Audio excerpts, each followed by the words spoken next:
مثلا لیبر آپ major factor of production جو ہے کمپیٹیٹو ہے, آج ہم چین سے بھی بہتر ہیں. آپ نے پیچھے سنا ہوگا اس نے جیٹرو نے کہا تھا کہ Pakistan is likely to be دوسرا دنیا کا بہترین ملک فارن ڈائریکٹ انویسٹمنٹ کے, لیکن انویسٹر اپنی جان اور اپنی انویسٹمنٹ اور اپنے سارے اپنا تحفظ پہلے چاہتا ہے. اچھا ڈاکٹر صاحب, نیشنل ایکشن پلان کے 21 نکات تھے, اس میں آپ نے پولیس ریفارم بھی کرنی تھی, اپنے لا انفورسمنٹ ایجنسی کو اسٹرینتھن بھی کرنا تھا. لاسٹ انٹرویو جب میں آپ سے کر رہا تھا تو آپ نے سول آرمڈ فورسز کی بات کی تھی کہ ہم اس کو اسٹرینتھن کرنے جا رہے ہیں, نئے ونگز. کیا اس پہ کوئی پیش رفت ہے یا صرف ہم باتیں کر رہے ہیں؟ نہیں, اس پہ بالکل پرو ایکٹیولی پیش رفت ہے, اور اس میں آرمی ہے, پاکستان آرمی ان کو ٹرین اور ریز کرے گی, اس سارے اس کیپیسٹی کو. کتنے یونٹس اور ریز کر رہے ہیں آپ؟ میرا خیال ہے اگر بہتر ہوگا اگر ہم زیادہ پبلک نہ جائے. آج ہماری میٹنگ فائنانس منسٹری کی اور آرم فورسز کے جو ریپرزنٹیشن ان کے درمیان تھی, اور یہ تفصیل کے ساتھ ہم یہ کر رہے ہیں کہ اس کی raising of the required strength frontier corps کی, لارجلی اٹس فرنٹیئر کور جی, اور اس کا اس کے ساتھ ٹائم لائن کے ساتھ اس کی فائنینشیل ریکوائرمنٹس کو ہم ورک آؤٹ کریں آپس میں. اچھا, اور ایک پروفیشنل طریقے کے ساتھ, اور اس کو انشاءاللہ میں نے آگے بھی کہا تھا کہ دیکھیں یہ ایک ایسا مسئلہ ہے کہ وسائل دیں گے, کیونکہ فائنانس منسٹر کے متعلق آ جاتا ہے پیسوں کے اوپر بیٹھ جاتے ہیں. میں اگلا سینٹنس اگر آپ یاد ہے تو یہ کہنے لگا تھا, یہ ایک ایسی چیز ہے کہ اس پہ ہم کمپرومائز, باقی پیٹ کاٹ کے جہاں سے پیسے اس کو پیسے دینے ہیں, یہ کام ہم نے کرنا ہے, کیونکہ یہ پاکستان کی آنے والی جنریشن کے لیے, پاکستان کا دنیا میں نام کے لیے, اور پاکستان کی اپنی ترقی کے لیے بہت ہی ضروری ہے. ضرب عضب کے متعلق خبریں آ رہی ہیں کہ کوئی 150 ارب روپے اس کی کاسٹ آئے گی, کیا اس کے لیے پیسے ہیں, دیں گے پیسے؟ دیکھیں ضرب عضب میں کافی کمپوننٹ شامل ہیں, جیسے آپ کہہ رہے ہیں ہم قریباً 40 ارب تو آلریڈی اس پہ خرچ کر چکے ہیں. ہم نے مثلا جو IDPs ہیں ان کو ہم نے ویٹ پرووائڈ کیا, ریگولر ویٹ پر کیش ہم نے آپ کو پتا کیش ہیلپ کی تھی. اس کے علاوہ آرم فورسز کے کچھ ایکسپینڈیچرز تھے جو ہم نے ری ایمبرس کیے ہیں. یہ اس کا ٹوٹل خرچہ رفلی آپ جیسے کہہ رہے ہیں کوئی 130 ارب 140 ریہیبلیٹیشن آف IDPs کے ساتھ ملا کے ہو جائے گا.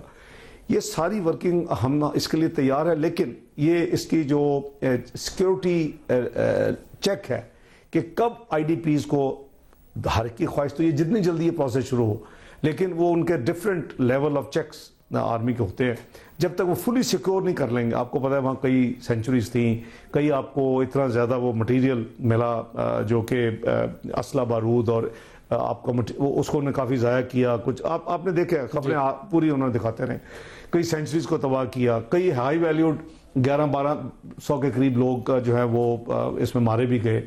تو میں سمجھتا ہوں کہ یہ جو پروسیس ہے آرم فورسز اور وفاقی حکومت مل کے انشاءاللہ اس کو ہم فاسٹ ٹریک کے اوپر ہمارا IDPs کی واپسی کب تک توقع رکھنی چاہیے, آغاز ہوگا اس کا؟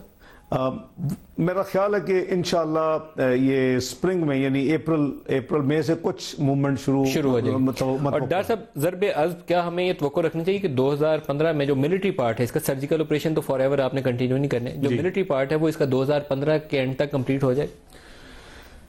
دیکھیں ملک صاحب, صرف فزیکل آپریشن آپ نے ختم نہیں کرنا, اس علاقے میں آپ نے یہ انشور کرنا ہے کہ دوبارہ سے پیدا ری ایمرج نہ ہو, اس کی ریسٹرکشن نہ ہو. پھر وہاں آپ نے ڈیولپمنٹ کرنی ہوگی, یہ سارے خرچے اس میں ہم نے شامل کیے ہیں, کیونکہ آپ کا انفراسٹرکچر تباہ ہوا ہے وہاں, کیونکہ اس میں ایئر فورس بھی یوز کی گئی. آپ کے اس پروسیس میں سکولز, آپ کے ہاسپٹلز, آپ کی سڑکیں, آپ IDPs کے گھر, یہ سارا جو کام ہے اس میں فوج انوالو رہے گی. They may not be doing physical operation, لیکن ان کا جب تک وہاں ٹوٹل سیٹلمنٹ نہیں ہو جاتی, میں سمجھتا ہوں کہ ان کی involvement in some shape will continue 20-15 سے آگے بھی. اچھا, آپ کوئی پرماننٹ ڈپلائمنٹ اس علاقے میں, یا جیسے وہ ایک چھونی والا کنٹونمنٹ والا کنسپٹ ہوتا ہے ان علاقوں میں, وہ بھی ذہن میں ہے کہ ایسی پرماننٹ ڈپلائمنٹ؟ اس کے علاوہ یہ بھی ہے کہ یہ جو آپ ایکسٹرا فورس ریز کریں گے, یہ پھر فرنٹ فیس بن جائیں گے آپ کے. صحیح, فرنٹیئر کور وغیرہ کو اس کو ڈپلوائے کر سکتے ہیں, تو فوج پیچھے آ سکتی ہے پھر, اور ہمیں ضرورت بھی ہے آبویسلی, وہ اتنی دیر انگیج بھی نہیں رہ سکتے.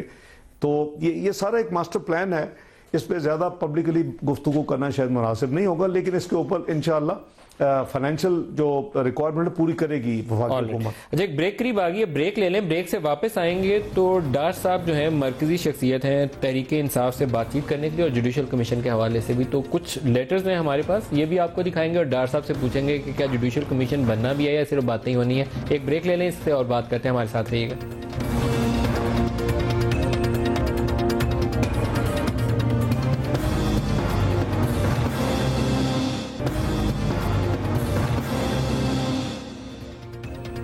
Welcome back. ڈاکٹر صاحب, آپ جب سے یہ پی ٹی آئی اور نون لیگ کے مسائل شروع ہوئے تو اس میں نون لیگ کی ٹیم کے لیڈر آپ ہیں, ویسے بھی ان کے ٹیم لیڈر ہیں, ٹیم ممبر کہہ لیں, P M L N team. تو یہ ایک لیٹرز ہیں جو ہمارے سراج الحق صاحب اور رحمان ملک صاحب انہوں نے جرگہ بنا کے ایکسچینج کر رہے ہیں. کچھ پی ٹی آئی کے لیٹرز ہیں, کچھ آپ کے لکھے ہوئے لیٹرز ہیں جو میں پہلے بھی پروگراموں میں دکھاتا بھی رہا ہوں. جی, اب ان میں ہے کیا اور یہ بات اٹک کہاں گئی ہے, کہیں ختم کیوں نہیں ہو رہی؟ ملک صاحب, ابھی میں جب آئی ایم ایف ریویو میں تھا تو ایک تو یہ پتہ نہیں آپ کو کمپلیمنٹ کرنا چاہیے, اب ہر لیٹر آپ کے پاس پہنچ جاتا ہے.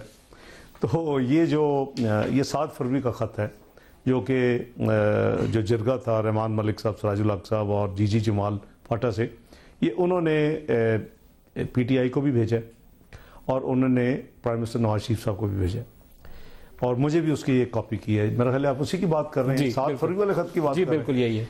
اب یہ انہوں نے پورا ایک ٹرمز آف ریفرنس کا دوسرا پیج جو ہے, آپ کا دوسرا پیج بھی ہے؟ جی بالکل. اچھا, پھر دیٹ مینس کہ آپ کے پاس پوری کمیونیکیشن. جی, آپ بتائیں گے سورس کہاں سے لیا آپ؟ سر آپ ہی بتا دیں اس میں ہے کیا, یہ جو کہتے ہیں کہاں سے ایگریمنٹ ہوگا؟ اچھا, بہرحال یہ مجھے واپسی پہ سنڈے نائٹ ملا ہے اور میں سمجھتا ہوں کہ یہ ری اوپن کرنے والی بات ہوگی, ہمیں کوئی اعتراض نہیں ہے. یہ پی ٹی اے فیصلہ کرے کہ کیا جرگے کا پرپوز کردہ, کیونکہ اگر آپ کو یاد ہو تو خورشید شاہ صاحب نے کہا کہ میں ثالثی کے لیے تیار ہوں. میں نے کہا جی کہ پی ایم ایل این اور میاں نواز شریف صاحب کو کوئی پرابلم نہیں ہے, ہم وی آر ہیپی, یہ پی ٹی آئی فیصلہ کرے. پی ٹی آئی نے جب میں آئی ایم ایف کے ریویو کے لیے گیا تو انہوں نے اناؤنس کر دیا کہ جی ہمیں پیپلز پارٹی کی ثالثی قبول ہے. ہم نے بھی کہہ دیا جی بسم اللہ, نو پرابلم. اب میں واپس آتا ہوں تو ان کا یہ ایک ڈاکومنٹ ملا ہے اور ہم اگر آپ کو یاد ہو تو ہم نے جو اپنا نیرو کیا تھا 31 دسمبر کو, وہ صرف ایک پیج ہے اور اس میں ٹرمز آف ریفرنس جو مین ہے اس میں 3 کلازز ہیں. کلاز 3 ہے, کلاز 4.4 ہے, کلاز 9.3 ہے, باقی سارا ایگریڈ ہے. اس میں 9.1 9.2 آلریڈی ہو چکا ہے, ورنہ اتنا پیج رہ جاتا ہے صرف ورچولی. تو اس میں جو سکوپ آف ورک ہے وہ ہمارا اتنی زیادہ درجنوں میٹنگز کے بعد اور سیٹنگز کے بعد اور کئی گھنٹے خرچ کرنے کے بعد ہم صرف 2 لفظوں پہ اٹکے ہوئے. ڈیفینیشن آف ریگنگ اور ٹیئرز, ڈیزائن کا لفظ بائی تو ویسے ہی ہے نا, ڈیزائن اور کنجیکٹو, اے بی سی کے ساتھ اینڈ ہوگا اے اور بی کے بعد, دیٹس آل, کہ وہ کنجیکٹو ہوگا, ڈسجنکٹو نہیں ہوگا. میں سمجھتا ہوں کہ اس کو ریزالو کرنا, ایک اینڈ کو لکھنا, کیونکہ دیکھیں نا آپ نے جوڈیشل کمیشن سے 3 فیصلے تو نہیں لینے, آپ نے ایک فیصلہ لینا اور فیصلہ یہ ہے کہ کیا جی الیکشن ریگ ہوئے اتنے زیادہ اور سسٹمیٹک, میسو, کنسرٹڈ, جو الفاظ یوز کیے آپ کے پاس سارے ہیں خان صاحب نے, اور کانسپریسی پلان, وہ ہم نے سارے الفاظ ڈراپ کر دیے تھے. حفیظ پیرزادہ صاحب کے لکھے ہوئے الفاظ آپ کو پسند نہیں آئے؟ نہیں, ان کے لیے ڈراپ کیا, میں تو ان سارے لکھنے کے تیار ہے, اگر وہ اجازت دے تو ہمیں بہت پسند ہوں گے, لیکن وہ کنٹینر کے الفاظ اور ہیں, پبلک کنزمپشن کے ایلیگیشنز اور ہیں. جب ہم یہاں بیٹھ کے کہتے ہیں کہ ایک لفظ تو بھائی اب اجازت دے دینا کہ بائی ڈیزائن یا بائی, اس کو اردو میں لکھ دیتے ہیں بائی سازش. یہ تو دیکھیں یہ منیمم ہے کہ آپ چاہتے ہیں کہ انویسٹیگیٹ یہ کیا جائے کہ نواز شریف صاحب نے چیف جسٹس افتخار چودھری سے مل کے الیکشن کمیشن میں ملا کے سازش کی تھی اور الیکشن کو ریگ کر لیا. آپ یہ چاہتے ہیں نیکسس تھا کہ نہیں تھا؟ ہم نے یہ تو ہوگا نا جی, اگر آپ کے ملک صاحب سسٹمیٹک فلاز ہیں, کیوں بنایا آپ نے الیکٹورل ریفارمز جو پارلیمنٹ کمیٹی بنائی, اس لیے بنائی ہے نا کہ سسٹم کو امپرومنٹ کی ضرورت ہے, لیٹسٹ ٹیکنالوجی کی ضرورت ہے, ایسے سسٹم کو پلگ کرنے کی ضرورت ہے. اگر آپ کہیں جی یہاں یہ انگوٹھا نہیں لگا کاؤنٹر فائل پہ یا یہ انیشل نہیں ہوئے, لیکن اٹکے ہوئے ہیں, وہ کہتے ہیں ہلکے کھولیں تو پھر پتا چلے گا. ہلکے کھلا ہے جی, آپ کے سامنے کھلا, کیا نکلا ہے؟ اب نمبر دونوں کا دعویٰ یہ ہے کہ ان کی پسند کا ہے, لیکن دیکھیں ٹو بی فیئر, میں آنیسٹی سے بات کر رہا ہوں, نمبر تو لیڈ تو ان کی کوئی 150 125 سے بڑھ گئی ہے.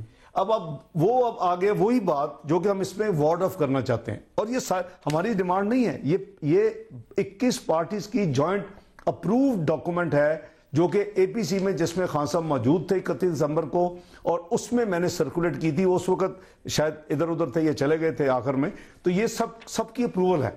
اگر ہم یہ ایک نیا, اگر پی ٹی اے چاہتی ہے کہ ٹوٹل پورے کا پورا سوا نئی ڈیفینیشن کر دیا, ہم اس پہ بات کر سکتے ہیں, لیکن فیصلہ انہوں نے کرنا ہے کہ کیا ڈیزائن اور اینڈ جو کہ سمپلسٹ ہے, ہم کوئی بھی ریزنیبل بندہ بیٹھ جائے اور میں آپ کو وہ سارے پرانے ریکارڈ بھی دکھا دیتا جو فرماتے رہے ہیں. میرا خیال ہے اس لفظ پہ اگر ہم نے یہ سوچ لیا ہے کہ جو میں آسان لفظوں میں پوچھ لوں, جرگہ کا لکھا ہوا یہ ٹرمز آف ریفرنس اور خط جی نون لیگ کو قبول ہے, اگر پی ٹی آئی کو قبول ہے؟ اگر پی ٹی آئی کو نہیں, یہ نہیں ہے, یہ بات یہ کر رہے ہیں کہ یہ کہہ رہے ہیں کہ جی یہ پرپوز کر رہا ہے جرگہ نا, تو آپس میں بات کرنی ہے نا.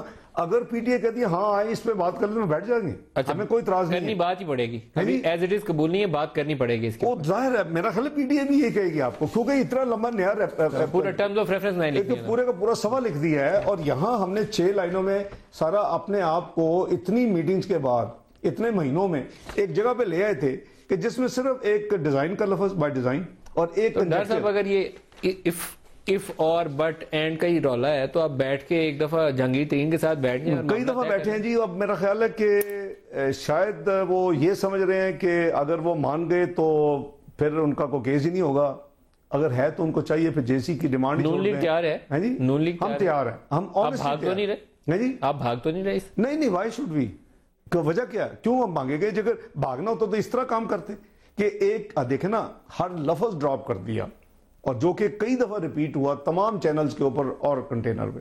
ہم چاہتے ہیں کہ ہم اس کو پازیٹیو دیں. اگر ان کو کسی وجہ سے بھی یہ شک ڈال دیا گیا ہے یا ڈل گیا ہے کہ جی الیکشن چوری ہوا ہے, الیکشن ہائی جیک ہوا ہے کانسپریسی پلان کے تحت, تو چلے ہم اس کے لیے ایک جوڈیشل کمیشن لکھنے کے لیے آپ یہ اس کو اپریشیٹ کریں ملک صاحب کہ یہ 1956 ایکٹ کے تحت ہونا تھا شروع میں.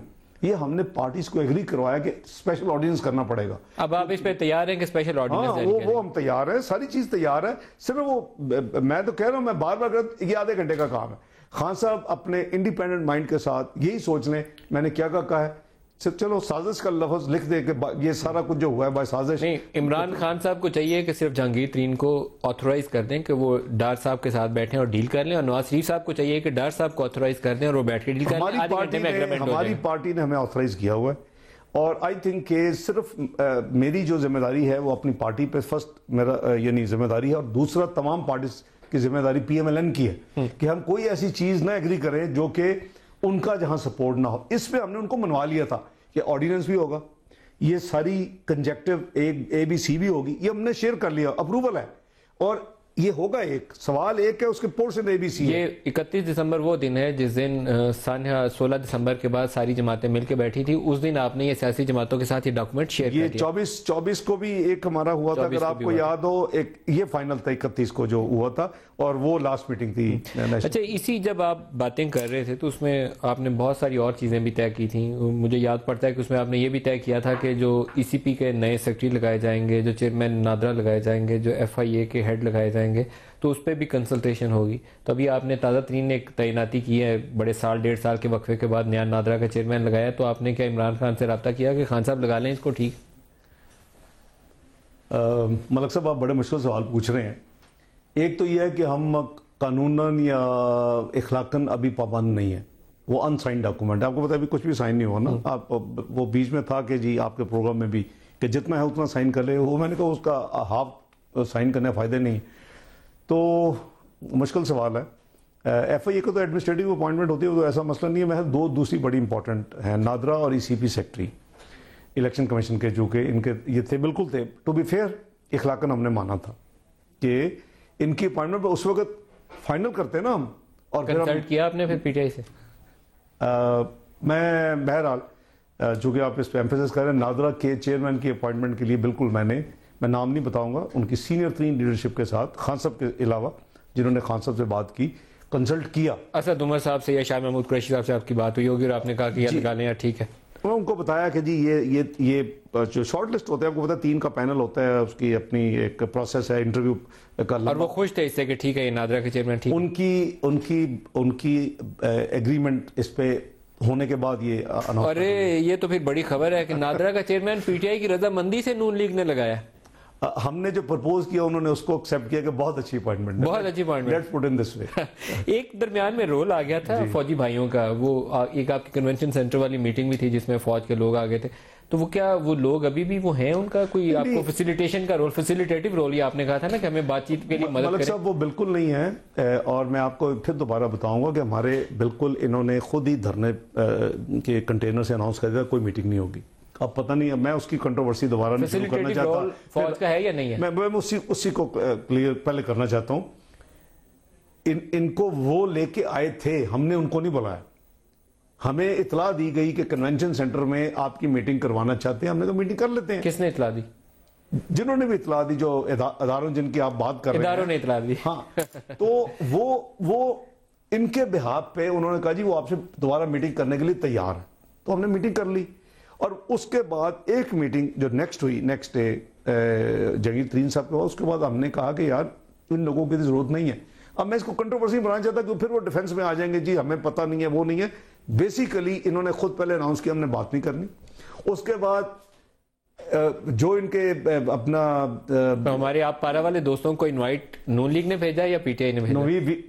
وی ڈڈ ناٹ انوائٹ اینی باڈی. اچھا, ہمیں کنونشن سینٹر میں ان کی خود ہی انہوں نے اعلان کیا, پھر یہ کیوں آئے؟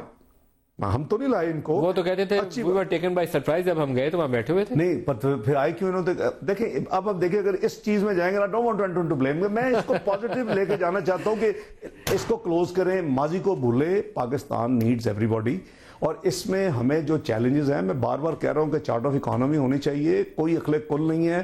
ہمیں ایکسٹریمزم پہ ابھی کٹھی جنگ لڑنا ہے. پاکستان کو ان مصیبت سے باہر نکالے. دنیا پاکستان کے بارے میں کچھ کہہ رہی ہے. ملک صاحب آپ نے IMF کی بات کی ہے, پاکستان کی تاریخ میں پہلی دفعہ کوئی ویور نہیں مانگا گیا. ہر ٹارگٹ جو ہم نے فسکل اللہ کے فضل و کرم سے مارجن کے ساتھ اچیو کیا ہے.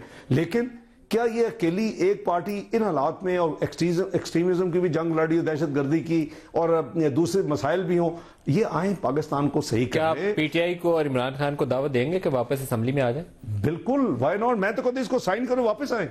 میں تو الیکٹورل ریفارمز کی میٹنگ ملک صاحب اس وقت اس لیے نہیں کر رہا کہ 6 لاز کو ہم نے ریویو کرنا تھا, ایک کانسٹیٹیوشن امینڈمنٹ کے جو پرپوزل اس کو دیکھنا تھا.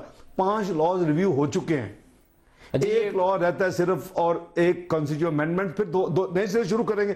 آئیں نا جی واپس, اس کو سائن کریں آپ. یہ پازیٹیو ہے. میں آپ کے انہی الفاظ کو اپنے پروگرام کے ذریعے بھی عمران خان کو بھی میں یہی کہتا ہوں کہ واپس جائیں قومی اسمبلی میں, آپ کے ساتھ بیٹھیں اور ان ریفارم پہ بھی, اس لاء پہ بھی کام کریں. یہ پازیٹیو سپرٹ آپ فارملی انوائٹ کریے. JC کو ہم کلوز کریں. یہ جوڈیشل کمیشن کو ان کی ڈیمانڈ ہے, پلیز بائی سازش, بائی کوئی لفظ ایک جو بھی, یہ سافٹ ٹیسٹ ہے ان کے بڑے جو میوچولی ایکسیپٹیبل ہے وہ ڈالیں اس پہ, اور سازش یا ڈیزائن, اس کو ایک ہی کو انہوں نے یا کہنا یس یا نو, 3 یس نو نہیں آنے. وہ قوم کو پھر ہم کنفیوژن میں ڈالیں گے.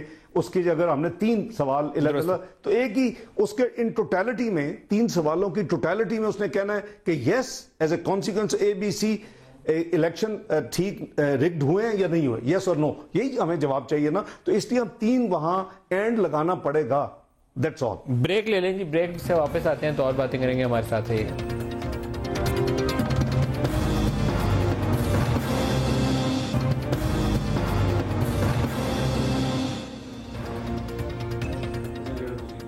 پروگرام میں دوبارہ خوش آمدید کہتے ہیں. ہم نے سیاست کی بات کر لی, Karachi law and order security کی بات کر لی. ایک چیز جو بڑی اہم ہے ڈار صاحب, وہ لگتا یہ ہے کہ نون لیگ میں کیپیسٹی ٹو گورن جو ہے وہ کوسچن مارک ہے اس کے اوپر. اس وقت جب تیل کی قیمتیں گر رہی تھیں, پاکستان میں تیل کا بحران پیدا ہو گیا, ہم سوچ رہے تھے کہ بجلی تیل نہ ہونے سے مشکل میں ہے, اب تیل آئے گا سستی قیمتوں کے اوپر تو بجلی بھی ملے گی. وہ گیس بھی گئی, تیل بھی گیا, بجلی بھی گئی. تو کیا ایشو کیا ہے, کرائسس کیا ہے؟ دیکھیں تیل کی ہم بہت بات ہو چکی ہے ملک صاحب, اور وہ رفلی 3 دن کرائسس ضرور رہا تھا, اور حکومت اور who should be held responsible, Dar صاحب, شاہد خاقان عباسی صاحب, یا خواجہ آصف صاحب جو پیسے نہیں لے سکتے؟ میں بلیم گیم میں نہیں پڑھنا چاہتا, بس سم ہاؤ میں سمجھتا ہوں کہ پیٹرولیم منسٹر صاحب کو سٹاکس لیول پہ الرٹ نہیں کیا گیا, اور اس کی ورائٹی آف ریزنز ہیں. سب سے بڑی ریزن تو یہ ہے کہ جب بھی قیمتیں نیچے جاتی ہیں کوئی سٹاک مینٹین نہیں کرنا چاہتا, کیونکہ یہ مت بھولیں کہ 54% جو ہے پاکستان کا جو پیٹرول کرائسس ہے اس کی سپلائیز حکومت پاکستان یا حکومت کا کوئی ادارہ PSO وغیرہ نہیں دیتا, وہ پرائیویٹ سیکٹر کی کمپنیز دیتی ہیں. ان کو کیا پرابلم تھی؟ دیکھو نا یہ اسٹیپ رپورٹ بھی. لیکن آپ کو لگا نہیں گولڈن اپرچونٹی, جب فالنگ پرائسز تھیں آپ بجلی پیدا کر کے ایک دم سے بجلی پہ قابو پا سکتے تھے, آپ کا کرائسس پیدا ہو گیا. میں عرض کرتا ہوں, میں ظاہر ہے کہ ایک دم سے آپ ابھی فیصلہ کریں تو آپ نے ساتھ والے دکان سے تو نہیں تیل لانا نا, آپ نے کارگو امپورٹ کرنا ہے. ایلسی کھولنی ہے, ایلسیز کینسل ہوئی تو آپ کو الرٹ ہو جانا چاہیے تھا پوری سرکار کو. کون سی ہے کل 24 نومبر سے آئی تھنک دسمبر اینڈ تک 16 آپ کی ایلسیز کینسل ہوئی. نہیں PSO کی نہیں کوئی نہیں. میرا خیال اس کی رپورٹ آپ پڑھ لیں جو کہ پہلے ایک پریلم رپورٹ بنی, اس کے بعد بیرسٹر ظفر اللہ کی پوری تفصیل سے رپورٹ آئی. یہ بیسیکلی میں سمجھتا ہوں کہ منسٹری اور منسٹری میں جو ریلیونٹ پورشن سارے نہیں, اور جو اوگرا اور جو پرائیویٹ کمپنی, ان کو چاہیے تھا کہ جب سٹاک لیول جس لیول پہ جا رہا تھا, اس میں کافی سیاست کی گئی ہے. ویسے مجھے لگتا ہے آپ پاور سیکٹر کی انکمپیٹنس جو ہے نا اس کو بچا رہے ہیں, کیونکہ وہ آپ نے 500 ارب ان کو دے کے بجلی سٹارٹ کی تھی.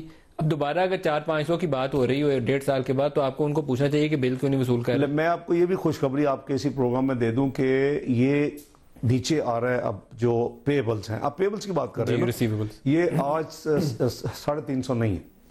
ان کے ریکوریبل جو ہیں وہ 500 بلین سے اوپر ہے ministry of water and power کے. ان کے جو پیبل ہیں وہ 250 پہ آ گئے.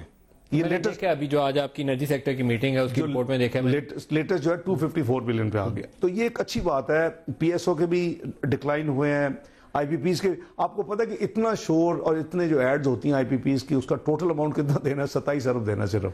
یہ آج سارا کتارسز ہوا ہے. ڈاکٹر صاحب ایک چیز جس کے اوپر سسٹم ہم وضع نہیں کر سکے, آپ کونسل آف کامن انٹرسٹ بلائیے. پروونسز نے اگر آپ کے یا سرکاری اداروں نے آپ کے اتنے 300-400 ارب کے اوپر بیٹھے ہوں تو کوئی جسٹیفیکیشن سمجھ نہیں آتی. سرکاری ادارے میں ملک صاحب زیادہ نہیں ہے, زیادہ 400 billion is in the private sector. اور اس میں یعنی 1 سال سے نیچے کے بھی ہیں, 1 سے 2 سال والے بھی ہیں, 2 سے 3 سال والے بھی, 3 سال سے زیادہ بھی پرانے. بلوچستان ٹیوب ویل فاٹا ساری اس کے private sector, tube well private sector. تو اس کے اوپر ساری ایشوز کے اوپر, اور کچھ سسٹم میں فلاز بھی تھے جو کہ ای سی سی نے پالیسی ڈائریکٹو دے کے اس کو ٹھیک کرانے کی بھی کوشش کر رہے ہیں کہ ایک نیا بیس ٹیرف آ جائے. مثلا میں نے آپ کو مثال شاید دی تھی یا نہیں کہ منگلا 6 بلین کے قریب یونٹس پروڈیوس کرتا ہے, $2.25 روپے کاسٹ ہے. اب اس کے آپ نے وہاں مینڈیٹری آپ کی بائنڈنگ ہے آپ کے اوپر یہ شرط کہ جی آپ نے 1.8 بلین قریب ان کو $2.5 میں دینا ہے, تو وہ آپ کو مائنس کر کے باسکٹ میں ڈالنا چاہیے. بلوچستان اور فاٹا کے پیسے اب آپ دیں گے, فائنانس منسٹری دے گی. دیکھیں ہم نے ظاہر ہے کہ ریکنسائل ہم فائنانس منسٹری دے چکی ہے. 480 صرف فائنانس منسٹری پرانی کے پیسے نہیں دینے والے تھے. میں اس تمہید میں نہیں جانا چاہتا. اس میں سبسڈی کا ایلیمنٹ جو تھا وہ تھوڑا تھا, اس میں ان کے اپنے ریسیویبل اس کو زیرو کیا گیا تھا, ایک ان کی سٹاک تاکہ ایک بیس بن جائے ریسیویبلز کا. دوبارہ دینے پڑیں گے آپ کو پھر بلوچستان کی اور فاٹا. ابھی ہم ریکوری پہ, اسی لیے دیکھیں ایزی تو یہی ہے کہ جب بھی آپ ریکور نہ کر سکے, لائن لاسز کو پورا نہ کر سکے, آپ کا فارمولا ہی فلاڈ ہو کہ لاسز ہو رہے ہیں 19%, آپ کو الاؤ کر رہے ہیں کیلکولیشن پرپز 12%, تو 7% ہوا میں تو نہیں کو آگے کوئی آپ کو گرانٹ دے جائے گا. ان چیزوں کو ٹھیک کیا جا رہا ہے. اس موقع کے اوپر ایک سٹرکچرل ریفارم کر کے چیزوں کو ہمیشہ کے لیے سیدھا کرنے کی کوشش کی جا رہی ہے. لیکن ہمیں تو آج یہ لگ رہا ہے کہ آپ نے نیٹ ٹیکس لگا کے جو کھاتا ادھر سے پورا نہیں تھا ہو رہا, وہ آپ نے ٹیکس کا اور لگاؤ 5% جی ایس ٹی ریگولیٹری ڈیوٹی, اس کا بھی حساب دے دیتا ہوں. ملک صاحب دیکھیں ساری دنیا میں ایک تو یہ ہے کہ آپ اکیلے نہیں لگا رہے, India, Brazil, Indonesia, you name it country سارے جو ہے آئل پرائسز کی ڈکلائن آپ مجھ سے بہتر سمجھتے ہیں کہ اگر کوئی $100 کی چیز آتی تھی تو اس کے اوپر آپ کو $17 ملتے تھے. اگر وہ اس کی قیمت $50 کے قریب 46 بھی گئی ہے, 50s میں ہے نا, تو آپ کو کتنے ملیں گے؟ $8.5 یہی ملے گا نا. اس کو تھوڑا پلگ کرنے کے لیے, کیونکہ آپ کا اگر ریونیو فال کرے گا تو آپ کی ڈیٹ سروسنگ تو کم نہیں ہونی ایک دم سے, تھوڑا سا فرق پڑے گا انٹرسٹ ریٹ میں. وہ تو 17 سے 27% آپ نے جی ایس ٹی کر دیا. چلو میں کہتا ہوں جسٹیفائبل ہے کہ پیٹرول بندہ جو خریدتا ہے کسی حد تک ٹھیک ہے, لیکن آپ نے فرنس آئل پہ بھی ریگولیٹری اس پہ ابھی بجلی تو سب کو ٹیکس کرے. میری بات تو سن لے آپ ملک صاحب, لیٹ الاؤ می, میں ابھی آپ کو ایکسپلین کرتا ہوں نا. اس کے اوپر آپ نے جو ہم نے یہ 5% لگایا, اس سے آپ نے کنزیومر کو 30 روپے سے لے کے 54 روپے تک کی ریلیف دی ہے ڈفرنٹ پروڈکٹس کے اوپر, آپ کے پیسے رکھنے کے علاوہ. آپ کا جو لاس جو ابھی ہم نے کیا ہے اس میں سے آپ کو ایوریج 6 روپے کے قریب پر پروڈکٹ ریکور ہوا ہے. آپ کے 68 بلین کا جو لاس ہے اینولائزڈ جو ہم نے کیلکولیٹ کیا تھا, اس میں آپ کو قریباً آدھا کے قریب ریکور ابھی بھی ہوگا, آدھا ابھی بھی آپ کا ایک ہول ہے. ایک فرنس آئل کے اوپر تو جو لگے گا وہ پاس آن ایک آئٹم ہے, اور اس کو 17 کو آن پرپز اس وقت 22 یا 27 نہیں کیا گیا تھا. پہلے تو 73,000 کے اوپر 17% لے رہے تھے, اس میں بھی وہ یہ اپلائی کرتا ہے نا. ابھی وہ 42,000 پہ آ گیا, اور 250 اور آئٹم پہ آپ نے ٹیکس لگا دیا. نہیں میں ابھی آتا ہوں نہیں ادھر, آپ مجھے پھر موقع دے دیں, دیکھ دو لاسٹ منٹ ہے اس لیے میں جلدی. اچھا وہ ہو گیا. اس کے علاوہ جو آپ لگژری گڈس, ایوین واٹر ہے, چاکلیٹس ہیں, یہ ساری چیزیں کیا غریب کامن مین کی استعمال کی چیزیں, یہ جو سیٹھ آدمی اس کو استعمال کر سکتے ہیں, ایک ہینڈ چند ہزار لوگ یہ پورے 18 کروڑ یا 20 کروڑ کی پاپولیشن میں سے، تو اگر وہ 5% اس وقت ملک کو ریونیو کی ضرورت ہے، آپ کی انفلیشن نیچے گئی ہے، آپ کا قریباً 170-80 ارب کا ریونیو پہ ڈنٹ ہے، تو آپ سب اخباروں میں پڑھتے ہوں گے، ہم اس کو ابھی بھی 2691 پہ پچ کر رہے ہیں۔ بہت شکریہ اسحاق ڈار صاحب، وفاقی وزیر خزانہ۔ ہم یہ اکانومی والا ٹاپک جو ہے میرے خیال میں کسی اور دن کے لیے اٹھا رکھتے ہیں، جس میں زیادہ تفصیل سے آپ سے پوچھیں گے کہ آپ نے کہاں کہاں ٹیکس لگایا، کتنے اور ٹیکس گزار پکڑے، لیکن اس کے لیے ٹائم چاہیے جو آج میرے پاس ختم ہو گیا۔ بہت شکریہ ڈار صاحب، آج آپ ہمارے ساتھ رہے۔ آج کے پروگرام سے اتنا ہی، اجازت دیجیے، خدا حافظ۔